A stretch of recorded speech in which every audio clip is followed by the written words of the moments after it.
Injuries are defining week 2 of the NFL season, BT, mainly because of two iconic players that are headed towards the Hall of Fame. Drew Brees, who goes down with a thumb injury. He'll likely be back before the season's over. 6 weeks, they say, even though the Saints have not actually confirmed all that.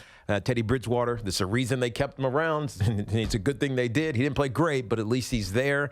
But the big one, though, is Ben Roethlisberger, who goes down with this elbow injury that apparently was bothering him for a little bit now. He had been around or been an issue in practice, and it went on him. I don't know what it was. They haven't told us yet. Sounds like ulnar UCL. Collateral snappage. I mean, is it Tommy John? Who knows? We'll find out. Now, the question is, at 37 years old, Big Ben, is this the end? 2 years ago, he was talking about retiring. At least that was the report. Is this the end of the Ben Roethlisberger era in Pittsburgh? I hope not. And it might be. I hope not either, but it might be. At 38, I mean, coming off of Tommy John, you had this surgery. I did. You can kind of speak to this. Sure. Obviously, you don't got to go play in the NFL and get drilled. But at 38 years old, having this surgery, it just makes you throw up a lot of question marks at this Pittsburgh Steelers squad. I think it's more about his mindset, where he is. You know, it's not so much. Granted, the rehab is arduous. It's repetitive. It's boring. It's going to test your soul. It's going to test how much you want to try to get back and play whatever sport you're trying to get back and play. I'm not so worried so much about the fact that he's approaching 40. And again, if it is a ligament transplant, that's a big leap of faith. It might not necessarily be that. But if it is, I think it's more about the first part. You know, is his mind and his soul and his physical spirit still alive enough to pursue a grueling rehab? And if it's not, he might retire. Yeah, especially without the weapons that he once had, where it was easy almost. Right. Chuck the ball down the field to Antonio Brown. Since he'll come up with the catch, and I'm going to throw for 350 yards, and he's 60 attempts that we throw every single game.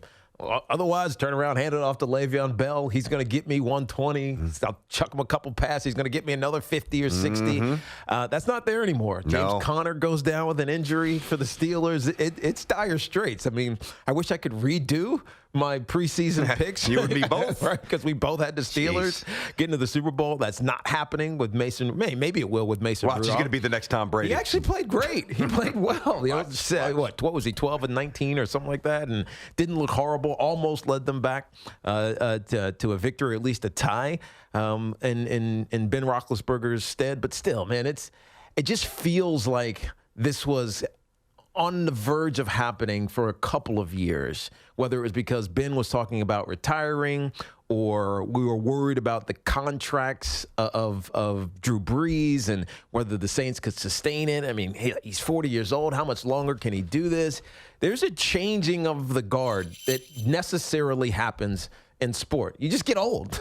Guys get old. They age out of it. Either they don't want to do it or they get hurt and it hurts then and they can't do it anymore. They don't want to prepare to do it anymore. We saw it at a relatively young age for quarterbacks with Andrew Luck. He just didn't want to do it anymore. And so the guard is changing right now. The good thing for the National Football League is that they're in great shape because there's some studs. Pat Mahomes, who won the MVP last year, and we'll get to this and we'll talk about it a little bit later. Some of the throws that he made were so unique because they were all different. Every one of those second quarter touchdowns, they were all different throws, and he executed them perfectly. Right? It's hard to master one of them. He's special. He threw four of them perfectly, BT. So you got him. You got Lamar Jackson, who was masterful again. Dak Prescott is coming to his own. He hoofed it for 60-something yards and a stiff arm. And a stiff arm. A little mush job. And was amazing as a complete quarterback, not just an in-the-pocket quarterback. He was great, obviously, in the pocket as well. But there's young quarterbacks that will fill this void. But for the Saints, and specifically for the Pittsburgh Steelers, it's got to be a dark Monday morning. That's a good way to position it. I really think it's a season-altering Sunday around the NFL, and it's very rare you can say that. I mean, yeah, you could go back to certain pockets in history, like when Steve Young eventually took over for Joe Montana, and then Joe eventually was dealt to Kansas City, or Dan Marino's Achilles ruptured.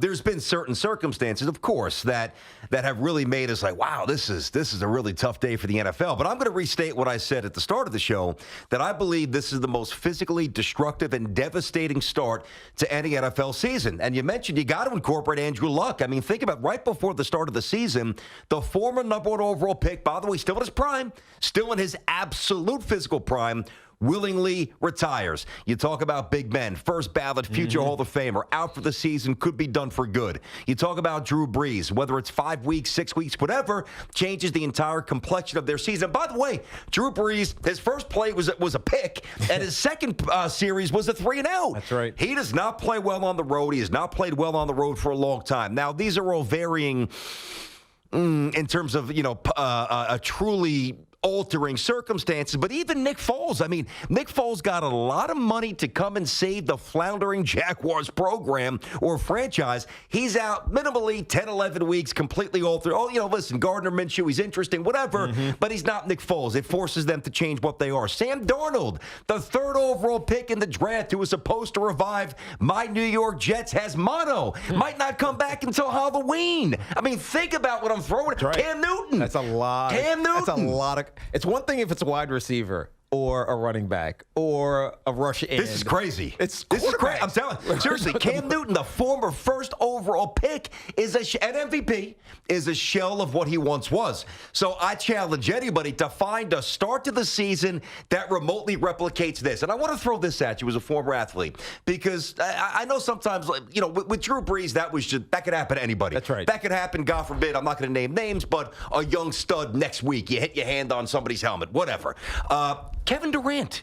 Think about the injuries we've seen. Durant, ruptured Achilles. Yelich, in the last couple of weeks here, days, Yelich fouls a ball off his kneecap. The MVP, in all probability, done for the season. Mike Trout has nerve. That's not a good word to hear. No. Nerve issue in your foot for a center fielder. Giancarlo Stanton, former MVP, he's had 31 at-bats this year. Say, did he play at all this year? What is wrong with the modern athlete? What's going on with these guys? They're made out of tissue paper. It's interesting you position it that way. For some of them, like Big Ben, it's just age. It's just wear. He's been doing this motion for 15 years now, and it's not like they protect him. It's not like they say, hey, Ben, you're going to get 25 or 30 chucks this week. They consistently have thrown it 50-something times a game. I think, did he lead the league in attempts last year? I think we looked this up last week. I can't remember. He was up there. He's right there every year. He's up there. I think it's over 700 attempts or whatever it was last season. So with some of these guys, it's just age. It's father time catches up to you. There's nothing you can do about it. Some of it is just dumb luck. Drew Brees was dumb luck. He gets tangled with Aaron Donald. I think it wasn't even his helmet. I think their hands kind of just got tangled. You're right. It wasn't a helmet. It was his hand. Got tangled in one another, and as he's following through, it just kind of rips it rips some tendons in his thumb. You can see it here if you're watching this on the network. He just kind of his hand cupped Drew Brees' hand, and he tore some ligaments in his thumb. I mean, that's just dumb luck. I think for some of this, though, BT, it's training. Yep. And it's how they're training and an imbalance in how they're training. Sometimes, you get vain. Like at this point, because I'm not a professional athlete, I can be vain. Like, Sure. Dude, what am I going to work on? Vain Tiki, shirtless on the beach. I got to work on my abs. That's all I care about, right? Get some pecs. I'm going to do push-ups like we do in every break here. Yeah. Just do push-ups. Yeah. I can be vain. Athletes can't be vain. It can't be about one thing over another. It's got to be a total body thing. Otherwise, you get these imbalances. So you can't skip a leg day is what you're saying. You can't skip leg day, right? The jailhouse workout doesn't work for the NFL. It doesn't work when you have these forces and these collisions and all these things that are happening. So, again, age, dumbass luck, unfortunately, for the Saints. I feel bad for you. But some of it is how these guys are working out, and it's why we've increasingly, BT, seen trainers like the